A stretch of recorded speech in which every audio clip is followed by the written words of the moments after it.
CTV News with Matt Gilmore. Good evening. Tensions over the war in Iran spilled onto the streets of Montreal today at an Al-Quds event. Protesters on opposite sides of the conflict gathered downtown. It remained peaceful, each side with a very different message. Laurence Brisson-Debreuil joins us now live outside the Israeli Consulate General in Westmount. And Laurence, what are the sides saying? So supporters and opponents of the war in Iran voiced their position as the conflict continues to spread in the region. One group made up of pro-Palestinian and anti-war demonstrators rallied as part of Al-Quds Day, an annual event held in cities around the world in support of Palestinians and in opposition to Israeli occupation. Organizer Sarah Shami says today's event is also to denounce the war in Iran. The U.S. and Israel their interest is in waging this war of aggression in order to assert their dominance. And so obviously we're here with a bit more of a heavy heart. And we believe that it's more critical than ever that we stand in solidarity. Iranian-Canadian Mona Jassemi also says she opposes the war and the foreign interventions.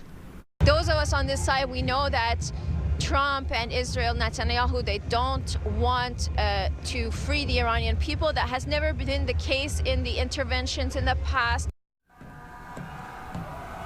Across the street, a different message. A group cheered the U.S.-Israeli attack on Iran's regime.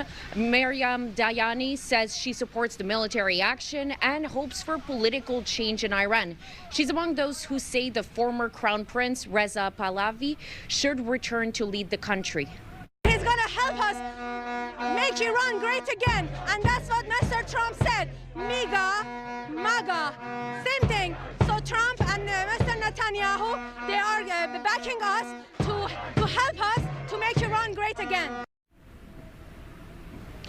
Montreal police were on site throughout the event. Officers say both sides remain peaceful. The pro-Palestinian group later marched along St. Catherine Street, continuing their call for an end to the war. And counter-protesters took their march to René Lévesque Boulevard.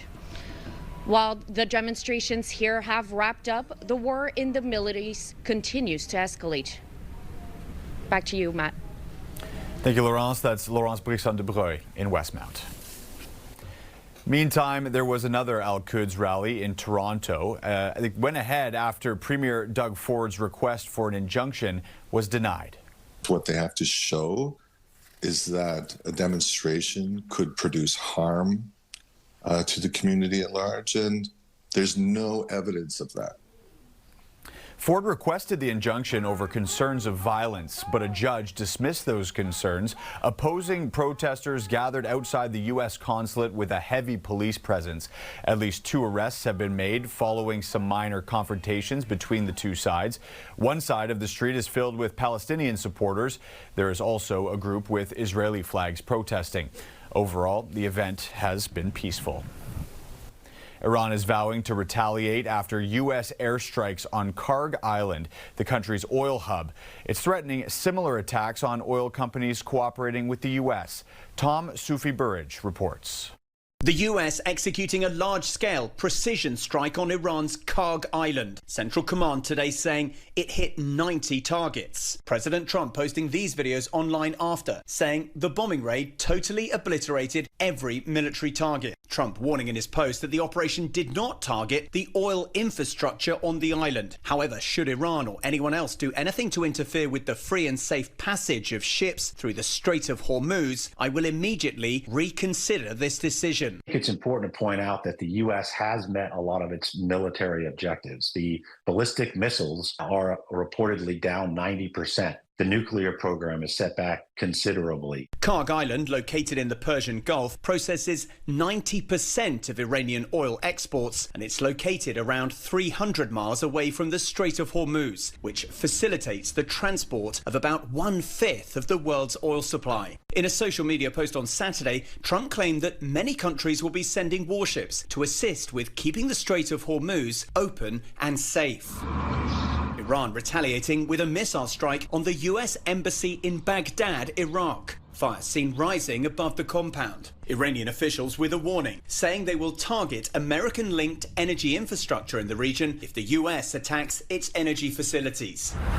Smoke today seen rising at a major ore storage facility in Fujairah in the United Arab Emirates. Authorities claiming those fires broke out as the result of falling fragments after the interception of an Iranian drone. Well, with the war now entering its third week, the US death toll rising. 6 more service members killed this week when the refueling plane they were on crashed. An investigation is underway. The Pentagon saying the crash was not caused by enemy or friendly fire. Tom Sophie-Burridge, ABC News, Tel Aviv. Hydro-Quebec is warning about a scam involving fraudsters that have been linked to the Iranian government. A cybersecurity firm found there were texts and emails to Hydro clients claiming they had overpaid and were eligible for a refund. A link sent to them sends them to a website where they could input personal information. Hydro-Quebec says it never issues refunds in that way and warns scammers are using the Hydro-Quebec logo. A similar scam has targeted clients in British Columbia. 2 babies were abandoned in Longueuil last fall. Now people are coming together to try to find solutions to a growing problem. Pregnant women who are homeless. Angela McKenzie reports. These 4 beds are for women in Longueuil who need a safe place to sleep. Instead of a number, each bed is labeled with a season and a painting by a feminist artist.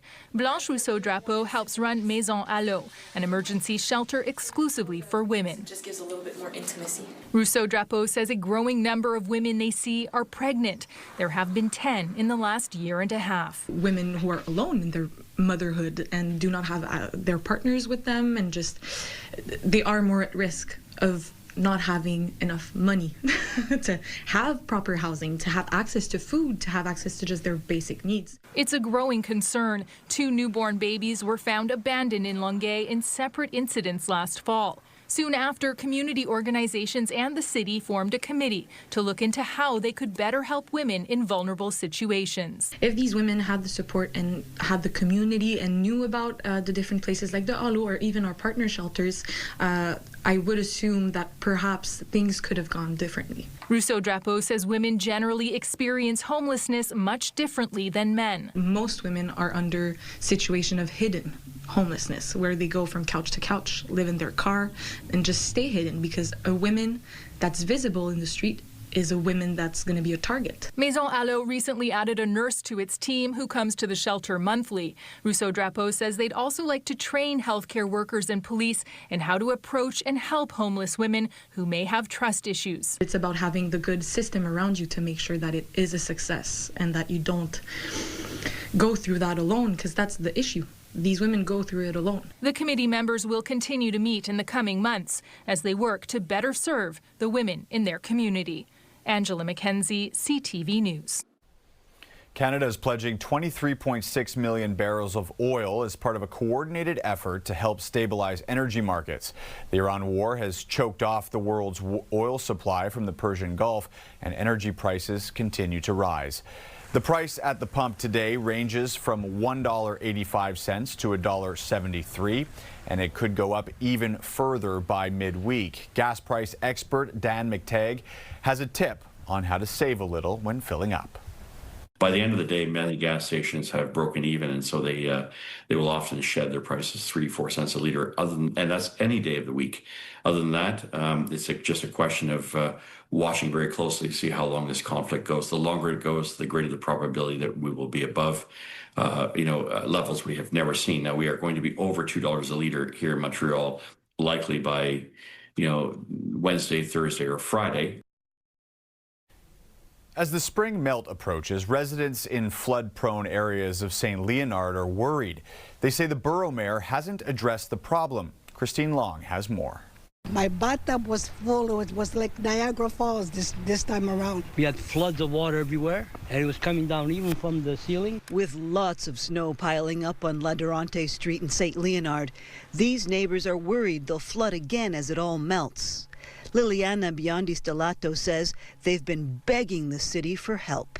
And we're fighting this with all our hearts, but they don't want to listen to us. Just to fix this problem, That's all we want. Borough Mayor Dominic Perry says there's a plan in place. The City of Montreal has reserved $151 million in the budget for this year to fix the water collector, which we call it L'Angelier. He says doubling the L'Angelier water collector capacity will help increase drainage in St. Leonard. It will cause major traffic problems in St. Leonard because when you open L'Angelier from sidewalk to sidewalk, for a long time, it's a major project. Tina Desario says L'Angelier is too far from her own wet basement. That's not going to make a difference here, and it's not going to help the citizen. And by the time they want to fix this, it could be 2029. In the meantime, when it starts raining, it's going to flood. Now till July, there's going to be more damage. They're not getting insured anymore. They can't sell their homes. Selling homes in the area is an ongoing concern for many, and it comes up in city council meetings. Are you ready to buy back all of our homes that are worthless? They're worthless. Nobody wants to buy our homes. Perry says there are subsidies available for homeowners who are at risk of flooding. There's a program at the City of Montreal with $20 million in its budget. It's called Renoplex, and the Renoplex, people can apply for waterproof doors and sump pumps and so on. Back on La Durante Street, Biagino Vicelli says those subsidies aren't enough. Over $30,000 to break in, put the pipes and to put the pump and everything. $30,000, it's a lot of money. He says he's afraid to leave the house whenever there's rain or spring melt in the forecast. Cry. That's all we do over here. We get outside and we speak and we cry. We hold on to each other. What kind of a life do we have over here? Christine Long, CTV News. A 64-year-old man was seriously injured after being hit by an SUV today. It happened while he was crossing the street in St. Leonard near the intersection of Jerry and Lacordaire Boulevard. Police found the pedestrian on the ground around 10:30 last night. He was conscious when he was sent to hospital. The driver of the vehicle, a 36-year-old woman, was not injured in the collision. She was treated at the scene for nervous shock. Here's Montreal Police Officer Raphael Bergeron. Yesterday evening, 10:30, SUV truck was heading northbound on Lacordaire, and while making a turn on Jarry, the driver didn't see a pedestrian that was crossing at the same time, so ran over the pedestrian. It was a 64-year-old man. He suffered serious injuries, but not life-threatening. The cause of the accident is still under investigation. Tensions are rising at Quebec's largest provincial jail in the wake of a new rule that's been imposed on inmates. At Bordeaux Jail in Ahuntsic-Cartierville, inmates are now being told to return to their cells by 9 p.m., an hour earlier than before. According to Nouveau Info, the change is not sitting well with the jail population, and a riot broke out earlier this week. It lasted several hours, with correctional officers deploying tear gas and flashbangs during the operation. Public Security Minister Yann Lafrenière says the decision was made to avoid having to pay overtime. Laval police are looking for suspects in connection with a stabbing that took place outside a restaurant. Police say a fight broke out between more than 20 people near the Shaker restaurant on Pierre Pelleteau Avenue in Chomedey. 2 people were stabbed. Their injuries are not life-threatening. And Montrealers woke up to a blanket of heavy wet snow today. 7.6 centimeters fell overnight, and we got about another 2 to 4 centimeters today. The coating of snow created some very nice scenery, perfect conditions for snowball fights. Let's take a look at what we still have to come. It's currently sitting at -1 degree in Montreal. Still getting a little bit of snow. We are expecting it to taper off, though, soon as we head down to an overnight low of -8. Tomorrow, cold in the morning, then gradually warming up to about -1 in the afternoon, when we could get another couple centimeters. Monday is looking like it's going to be a washout, 2 degrees or 12 degrees and rain. And that's going to be turning into snow again overnight. Then a mixed bag of spring weather for the rest of the week. Coming up, already on high alert, now an explosion at a Jewish school in Amsterdam. Plus, why there are growing calls to ban payment for plasma. There was an explosion at a Jewish school in Amsterdam. The city's mayor is describing it as a deliberate attack against the Jewish community. The damage was limited and there were no injuries reported. The attack comes despite increased security at synagogues and Jewish institutions in the Dutch capital. On Friday, there was an overnight attack on a synagogue in Rotterdam. New video related to the Michigan synagogue attack on Thursday appears to show the suspect loading his truck with thousands of dollars worth of fireworks. As Olivia Rubin reports, it happened just days before the attack was carried out. Chilling new video showing the man who police say carried out a truck ramming attack at the nation's largest Reform synagogue. Seen here 2 days before, buying $2,000 of fireworks he would soon use in Thursday's attack. After parking for 2 hours, the suspect, 41-year-old Ayman Mohammed Ghazali, armed with a semi-automatic rifle, plowing his truck through the synagogue's doors and right down the hall, first hitting a security guard. Then, a key moment, his truck jamming in the hallway. Ghazali and the first security officer engage in a gunfight through the rear window of Ghazali's vehicle. A second security officer engages Ghazali in a gunfight from the front of the vehicle. Fireworks, gasoline, and explosives packed inside the truck, igniting, and the suspect killed by a self-inflicted gunshot. The smoke was awful. I couldn't handle the fumes. 63 officers treated for smoke inhalation. Investigators still searching for a motive, but they say the suspect had ties to the war in the Middle East. Specifically, 4 family members killed in an Israeli airstrike in Lebanon, according to officials. His 2 brothers, a 4-year-old niece, and a 7-year-old nephew. His wife critically injured too. Overnight, the Temple Israel community gathered together for their weekly Shabbat service, grateful that no members of the congregation were hurt in the attack, especially any of the 140 children there for preschool. We sing these precious words with Jews all around the globe who are standing with us. Olivia Rubin, ABC News, Washington. It's been 1 year since Mark Carney became Prime Minister. Today he's in Norway looking to make deals on several key issues, including foreign investment, clean energy, aerospace, and artificial intelligence. Judy Trin reports. Mark Carney is facing increasing domestic pressure on this international trip to deliver tangible economic results. He was sworn into office a year ago today, but the latest employment data shows that 84,000 jobs were lost in February. When questioned about his record, Carney said overall, more jobs have been created on his watch. We've created 84,000 net jobs since I became Prime Minister. The United States created about 6,000 jobs over that period of time. Secondly, in terms of major projects, that's the first point. The second is that every month wages have grown faster than inflation. In fact, you saw in the most recent month wage growth above 4%. So Canadians, cost of living moved up a lot. Canadians are getting ahead. It's going to take longer for that to fully realize, but every month Canadians' wages are growing faster than the rate of inflation. But punishing tariffs on steel, aluminum, and autos remain, and despite moving several initiatives forward, Carney's major project office has yet to approve a single project. In Oslo this morning, Carney met with executives from 2 Norwegian energy companies, Equinor and Landsvirkjun, as well as shipping giant Maersk. Norway's leader says there is interest in investing in Canada. We have been through a list of areas that Norway and Canada where we can deepen cooperation in connection with the Prime Minister's visit. And I was really so positively surprised to see in the really key areas of our times that we have so much we can do together: energy, artificial intelligence, digitalization of our economies, security, we made reference to that, critical minerals. Carney also met with Norway's King and Queen this morning and will have a working dinner with Norwegian Prime Minister Jonas Gahr Støre this evening. Judy Trin, CTV News, Oslo. Well, recent polls done by several firms in Canada show the Liberals' approval rating is now in the high 40s.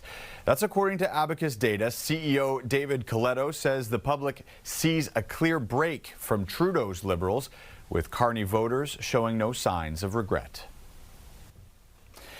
In Winnipeg, 2 people recently died after giving plasma. Both times they were paid for the service.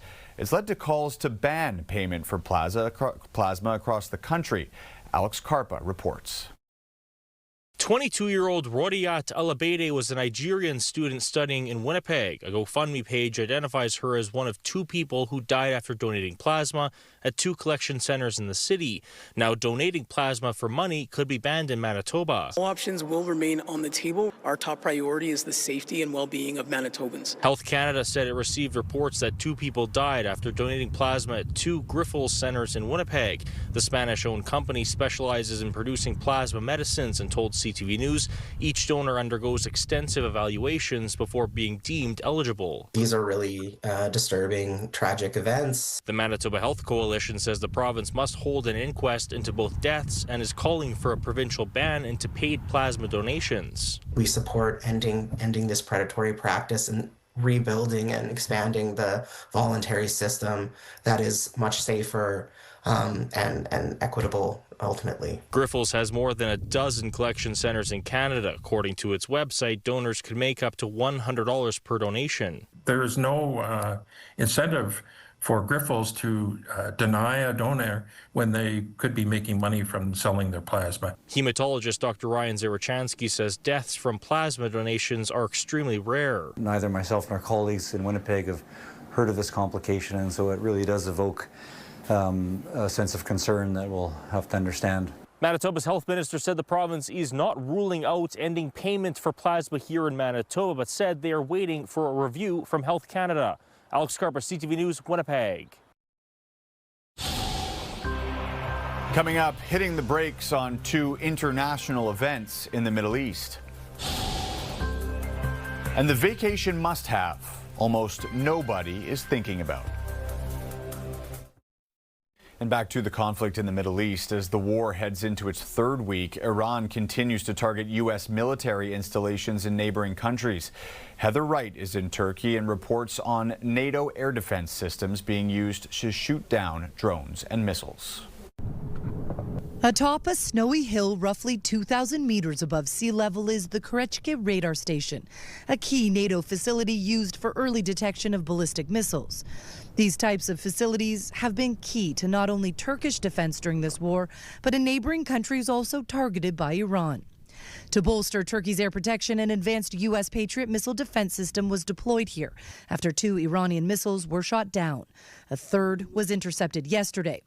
Iranian officials have insisted they did not give any orders to shoot. In the nearby city of Malatya, Mehmet, a former soldier, says he's not worried about the war raging next door in Iran.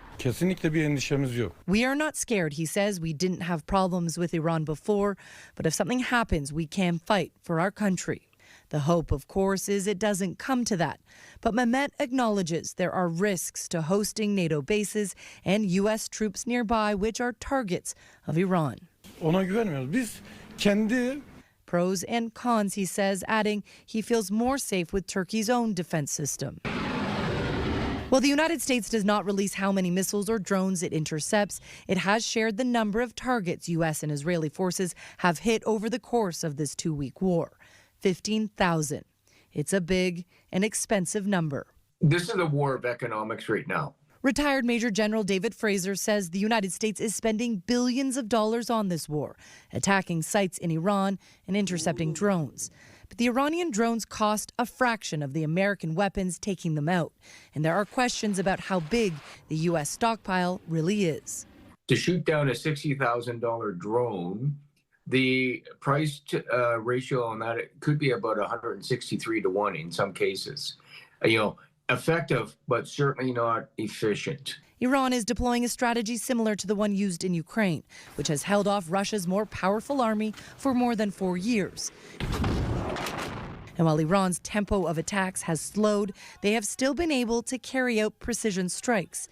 Today, the U.S. Embassy in Baghdad was hit with plumes of smoke seen coming from the roof.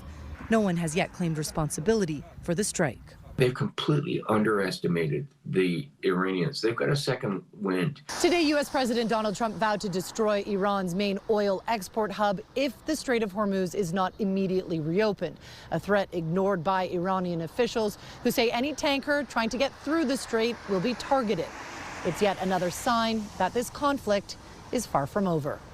Heather Wright, CTV News, Malatya, Turkey. And the war in Iran may be putting the brakes on a pair of multi-million-dollar events in the Middle East. Reports are both the Bahrain and Saudi Arabia Grand Prix next month are set to be canceled due to the conflict. The cancellation could cost F1 more than $180 million.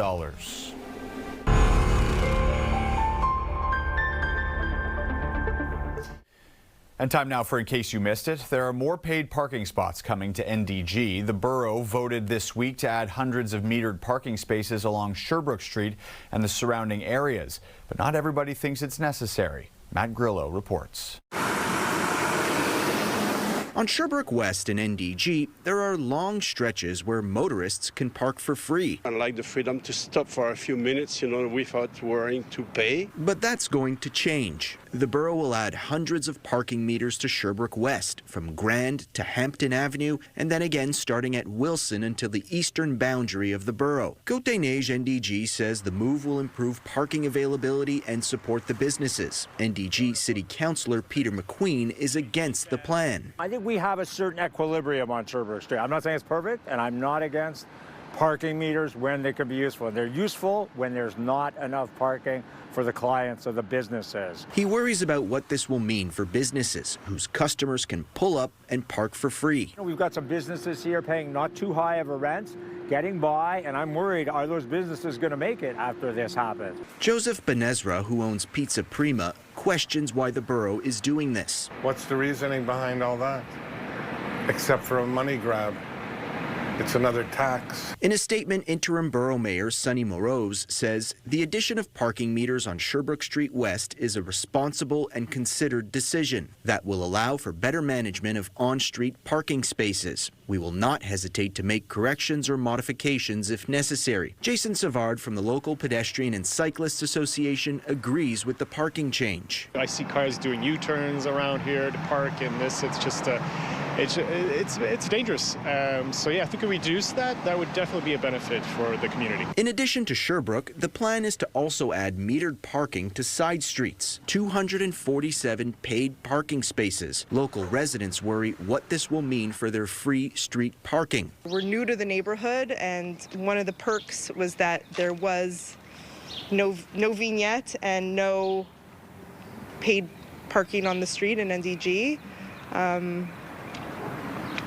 And now we're kind of shocked and stuck. She says there was no consultation on this project. I was really upset, frustrated, disappointed. The borough says the new parking meters will be installed before summer. Matt Grillo, CTV News. Well, there are certain items you always pack for a trip, but there's one most travelers don't ever think to bring. CTV's Pat Foran explains. Wherever your trip is taking you, you could end up at a resort or vacation property that doesn't have carbon monoxide detectors. Carbon monoxide is a colorless, odorless gas that can cause illness or even death within hours of exposure. There was a carbon monoxide leak at a U.S. hotel where Chris Hauschelt's parents were staying. So my parents were on vacation in a hotel when they were found dead in their hotel room. A carbon monoxide detector could have warned them of the leak. The tragedy didn't end there. 7 weeks later, an 11-year-old boy lost his life and his mother sustained permanent injuries from the same leak. Not all hotels and vacation rentals are required to install carbon monoxide detectors. CO detector requirements vary greatly by location, and CO leaks can happen anywhere that there's a fuel burning appliance, and that leaves countless travelers at risk. There are now portable carbon monoxide detectors you can take with you on a trip. There are some that plug in and some that run on batteries. Consumer Reports tested CO detectors you can take with you. Each device was placed in a closed chamber exposed to carbon monoxide and tested for accuracy. This lunar LIPS quickly sounds an alarm when exposed to both low and high levels of CO and comes with a built-in rechargeable battery. This kit of plug-in, while bulkier, excels at detecting both low and high levels of CO and accurately displays them. You'll find many CO detectors for sale, and you can also use them at home when you're not traveling. After losing her parents, Halschultz believes you shouldn't take a trip without one. That is life-saving to be able to take that action on behalf of yourself and your family. An investigation into her parents' deaths found the hotel's pool heater malfunctioned, causing the carbon monoxide leak. Pat Foran, CTV News. Still to come, a trip down memory lane, 30 years since the final game at the Forum. The CTV News app and stay on top of local stories as they unfold. Increasing number of abandoned buildings. Customize your feed and watch live wherever you are. ctvmontreal.ca, your home for news. Well, Wednesday marked 30 years since the final Montreal Canadiens game at the Forum. All the living Canadiens captains passed the torch down the line from Richard to Béliveau, Savard, Gainey, and Carbonneau to the captain at the time, Pierre Turgeon, saying farewell to the historic arena that witnessed so much history. And who else to talk about that history but Dave Stubbs. Hey, Dave. Hey, Matt. How are you? I'm good. Thanks for doing this. I just want to ask you about what that time was like in the city 30 years ago as they sort of ticked closer to that final game in the Forum and people started to realize that they weren't going to have that place anymore to go to. Well, hard to believe, right, that it's been 30 years, it's been 3 decades, and the Canadiens won their last Stanley Cup in that building in 1993. So fans have been waiting a long time. In 1965, Jean Béliveau, after the Canadiens had gone 5 years without winning the Stanley Cup, after they'd won 5 in a row, wrote in his autobiography, "I'm glad our drought is over." So there are droughts and there are droughts, right? But I mean, the Forum means so much to so many people. It was such a remarkable building. I mean, this was a place that was built in 159 days for $1.5 million, which in today's dollars would be about 24 million. But even that's about a tenth the cost of what the Molson, now the Bell Center, cost. And the Forum was much more than brick and mortar in this city. It was very, very much the heart and the soul of the Montreal Canadiens. It was the host of 1937's funeral for Howie Morenz. It was the host of concerts and political rallies, circuses, all sorts of things have taken place. So the 1976 Montreal Olympics the Forum was very memorable for that, and for Nadia Comaneci, and for just so much sport in this city. When fans talk about the Forum, there are some who still actually an older generation will still refer to the Molson instead of the Bell Center now as the Forum. And I think that's just more a sense of really a bit of affection, because the Forum really is in the blood and the DNA of hockey fans of a certain time here in this town. I talked a little bit about the ceremony that they did on the closing day. I got to ask you about the 16-minute standing ovation that the crowd gave to Maurice Richard on that day. Well, the Rocket had maintained forever that he was just a hockey player. Of course, he could never be just a hockey player. On the 17th of March, 1955, of course, the city erupted in the infamous Richard riot because the Rocket had been suspended by Clarence Campbell for the final 3 games of the regular season and the playoffs. A tear gas bomb goes off in the Forum. The Canadiens forfeit on St. Patrick's Night, 1955, and the political ramifications, the quiet revolution, if you will, was born. French Canadian fans were tired of being held under the thumb for so many years by the English, and it was really a bit of an uprising. So the Rocket was seen as a bit of a figurehead for that, but all Rocket Richard wanted to do was play hockey, and he sort of never really had a chance to do just that, because anywhere he went, I mean, he was worshipped. This is a man who has been studied in schools and universities. There have been treaties. The hockey sweater, Roch Carrier's famous story and video, which has been done on the National Film Board. But that night, certainly in Montreal, there were 111 Stanley Cups on the ice that night in terms of the people who were there. 23 Hall of Famers. You had Hartland Molson, who was a former owner of the team. You had Sam Pollock, the most successful general manager of the Montreal Canadiens. You had Scotty Bowman, who won 5 Stanley Cups in the 70s, and all those captains. Well, as the ceremonial torch was passed down along the line, there was no way that the Rocket he wasn't going to bring the roof down. And he kept putting his hands up, trying to just silence the crowd. And the late Richard Garneau and Dick Irvin Jr., who were the MCs that night, just let the crowd carry that. And it was one of the most emotional, dramatic things in that building. Probably would have been the most dramatic thing until Saku Koivu came back and played after he returned from cancer. But Rocket was something very special in this town, and fans are not going to let him forget it that night. For those of us who never actually got the chance to experience the Forum, how would you say it's different, from the experience that we get today at the Bell Centre, for example? Well, the Forum was really good for the Montreal Canadiens for probably a dozen or more points in a season, because it was a very, very intimidating building. It was vertical. A lot of the buildings today in the NHL are more homogenized. They're these big multi-purpose venues built for concerts and sort of these huge events that happen. The Forum was built for hockey, and the other things kind of dovetailed into it. But, the Forum was a very vertical place. I mean, you needed either a Sherpa guide or you needed a mountain goat to get into the upper galleries, because if you had vertigo or you had any issues with heights, you did not want to be going up there. Fans are almost over the rink. And you look at some of the photographs from back in the earlier days, when you went to see a Canadiens game, it was very much an event. You saw suits and ties, and women wore furs, and you saw very few kids actually there. It was a parents' night out. And it's almost as though the parents were going to a night at the opera. So it was just a very, very special place. And right after the Forum closed, the director, Brian De Palma, was scouting, looking for a venue that he could use to double as a boxing arena for his film Snake Eyes with Nicolas Cage and Carla Gugino. And he wound up using the Montreal Forum. And if you look at that movie, you see some of the cinder blocks and some of the hallways. You can still see the Montreal Forum in that. So I'll put that on every now and then just to see the Forum again come back to life. Dave Stubbs, thanks very much for this. Really appreciate it. Thank you, Matt. Well, Brendan Gallagher, the longest-serving player on the Montreal Canadiens, will be left out of the lineup tonight against the San Jose Sharks.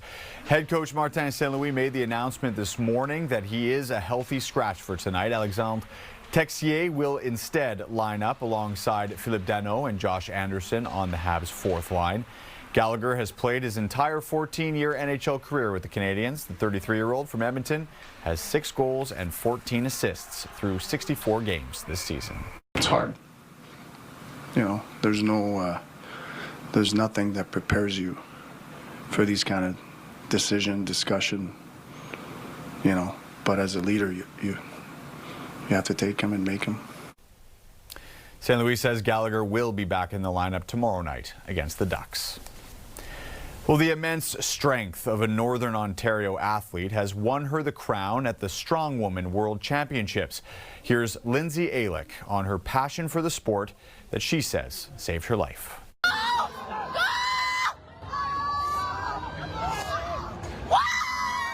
Brianne Tessier landed on top of the podium, taking home first place at the Strong Woman World Championships earlier this month in Ohio. But life wasn't always this way. If I could turn my life around from doing 20 Percocets a day for almost 2 years to winning a world championship, that's a huge 180. And I just want people to realize that it's possible so that they don't quit, they don't give up, they don't quit on themselves. You can do it. You can turn your life around completely. You can literally be a world champion. All you have to do is believe. Tessier grew up playing sports but stopped when she left post-secondary. She says that's when her addiction began. In 2020, she was introduced to strongman competitions but didn't take it seriously until she became sober 3 years later. I think we had the regionals in Elliott Lake, and that was the first comp I went to since I was decided to lock down, and the atmosphere was amazing. I cannot describe the strongman atmosphere to anybody. It is so crazy. The vibe, the confidence, the energy in there is unreal. She won regionals and has now gone on to win on the world stage and has even broken world records. I did actually recently set a world record for the log, and that one was 167 pounds. I also do hold a world record, the world record for the deadlift, the axle deadlift. So that is 374 pounds. I weigh 125. Like, I'm almost hitting 4 times my body weight. Tessier says if her story inspires even one person, that is her goal. As for competing, she is preparing for regionals, which will happen later this spring, and she will continue her strong woman journey as long as her body allows her to. Lindsay Alick, CTV News, Sudbury. The biggest night in Hollywood is just a day away. Conan O'Brien is back as the host. Jacqueline Lee on what to expect. The carpet is rolled out, the lights are set. Just one more day until Tinseltown celebrates the best and brightest in motion picture at the annual Academy Awards. The field for Best Picture is tight and includes some of the most talked about films of the year. But it also can pierce the veil between life and death. Sinners, a story about vampires in the 1930s South. An undercover alien in Begonia. An unforgettable ping pong player in Marty Supreme. And an ex-revolutionary in One Battle After Another. Big performances, big popcorn movies, a lot of international representation. We've got everything. All I will say is we have a lot of star power on our stage this year. Conan O'Brien returning to host after a successful run last year and saying even he is stumped at who will win the most coveted Oscar. I think this is the best crop of movies that I can think of in a bunch of years. I mean, it's amazing. And they're all so different. And for the first time in Academy Awards history, Golden from the animated movie K-pop Demon Hunters is the first song in the K-pop genre nominated for Best Original Song. It means so much because that's exactly what, Golden did, and, it helped me go through a hard time. So I'm just really grateful that, people are really connecting with the lyrics, and it's beyond just a pop song. It's truly a form of therapy. Emmy Award-winning choreographer Mandy Moore is producing the performances. She also choreographed Taylor Swift's Eras Tour. I feel like I'm almost drawing from stuff I did with Taylor in the stadium tour because K-pop in its DNA is also very stadium-like, right? These are pop stars. We have this lighting effect called Pixmob, and they do it a lot in stadium performances. And it's basically like those wristbands that light up, and you can program them to do all these different things within the audience. And I don't think we've ever had them on the Oscars, so I'm actually really excited. And the Oscars creative team says the theme of this year's show is humanity. They want to celebrate human connection and touch. Jacqueline Lee, ABC News, Los Angeles.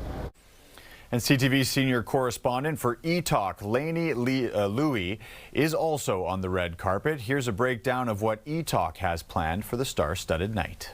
I'm here on the red carpet where final preparations are being made ahead of Sunday's Oscars, where all eyes will be on this place, on Hollywood, Hollywood's biggest night. And of course, E-Talk has you covered, starting at 5:30 on YouTube and Crave with our live red carpet show, and then on CTV and Crave, the Oscars proper, and then E-Talks after the Oscars, which is also going to be on Crave, Tyrone and Lauren Chan, and I will be wrapping up and recapping everything. So here are some storylines that we're following. The races in the Oscars in several major categories are very tight. Best Picture is up for grabs. Best Actor is up for grabs. Best Supporting Actor and Actress are also up for grabs. Also performances. Golden from K-pop Demon Hunters expected to take over the stage. Also, I Lied to You from Sinners. They're going to recreate that amazing masterpiece of a scene that we saw in the film. The presenters, of course, some of the biggest names in Hollywood. We've got Nicole Kidman. We've got Gwyneth Paltrow. We've got Conan O'Brien hosting, and he's saying in his second year he's going to take some swings. So expect some big comedic moments. E-Talk will be all over it, covering it live. Follow our coverage starting at 5:30 p.m. on YouTube and Crave. We'll see you there. Still to come, it's dress-up day in Prague. What's on Montreal? Brought to you by Tanguay, your comfort zone. This weekend is all about the Oscars, planning your dream home, and a party that celebrates the 80s and 90s. Lace up those roller skates and get ready for a night of throwback hits at the 80s and 90s Roller Rewind. That's Saturday night at La Rink Arena. Hollywood's finest will walk the red carpet at the Oscars on Sunday night. You can join in the fun at the Oscars watch party at Cinéma du Parc or watch it live on CTV starting at 6:30. The National Home Show is in town until Sunday. Find everything you need to renovate and redecorate your dream home. That's at the Palais des Congrès. Or get a head start on St. Paddy's Day celebrations in Rawdon. From Friday until Sunday, enjoy 3 days of festivities, including a parade. For a night of laughs, comedian Derek Seguin will be performing at the Comedy Nest. His final show is late Saturday night. For What's on Montreal, I'm Lauren Fernandez. For breaking news and local news that matters to you, download the CTV News app right now by scanning the QR code on your screen using your smartphone. Or you can also go to our website, ctvnewsmontreal.ca. Well, today was Dress Up Day in Czechia. Thousands of people attended Comic-Con events in Prague. I love making costumes that make me feel awesome. The fun cast of characters come from the worlds of science fiction, fantasy, and pop culture. Some people even used AI to help them find the perfect costume. The event gave many attendees an opportunity to step outside their comfort zones as they slipped into their disguises. And taking a final look at the weather forecast, we woke up with heavy, sticky snow on the ground this morning. Still coming down in some parts of the region outside, currently sitting at -1 degree in Montreal. Tomorrow, cold in the morning, then gradually warming up to about -1 in the afternoon. And we are looking at mostly cloudy skies throughout the day with a bit of snow later in the afternoon. Monday looks like it's going to be a washout. 12 degrees and rain, turning to snow overnight. Then a mixed bag of spring weather for the rest of the week. And that's it for us. Thanks for watching. Have a good evening.